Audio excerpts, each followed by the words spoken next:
Hello hi friends, ఈరోజు ఏంటో ఈ మంటలు చూస్తేనే మీకు అర్థమైపోతుందా? ఎస్, టుడే భోగి అండి. ఎర్లీ మార్నింగ్ 4కి అయితే అలారం పెట్టుకున్నాము. బట్ అలారం కన్నా ముందు మేమే లేచేసాము.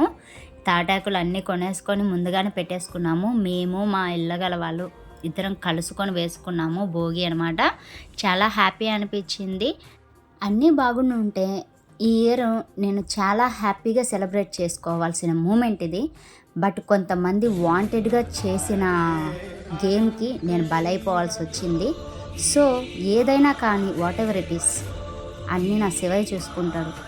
నాకు కనిపించినవి వినిపించినవి చాలానే జరుగుతున్నాయి. బట్ నేను చూడలేనివి కూడా శివయ్య చూస్తాడు కదా. నన్ను మాయ చేస్తారు, మబ్బు పెడతారు. బట్ ఆయన దగ్గర నుంచి ఎలా పారిపోతారు? Never it is. So festival ఏదైనా కూడా, ఫంక్షన్ ఏదైనా కూడా నాకు శివయ్యని చూడందే డే అనేది స్టార్ట్ అవ్వదు. సో నేను శివయ్య దగ్గరికి వెళ్ళాను, ఆయన తనవి తీరా చూసుకున్నాను, ఆయన ఆశీర్వాదం అయితే తీసుకున్నాను. హ్యాపీగా పంతులు కూడా ఈ ఇయర్ నీకు నచ్చింది జరగాలని చెప్పి మంచి పాజిటివ్ బూస్టప్ అయితే ఇచ్చారు. Thank you so much. Yes, is my father, నా శివయ్య.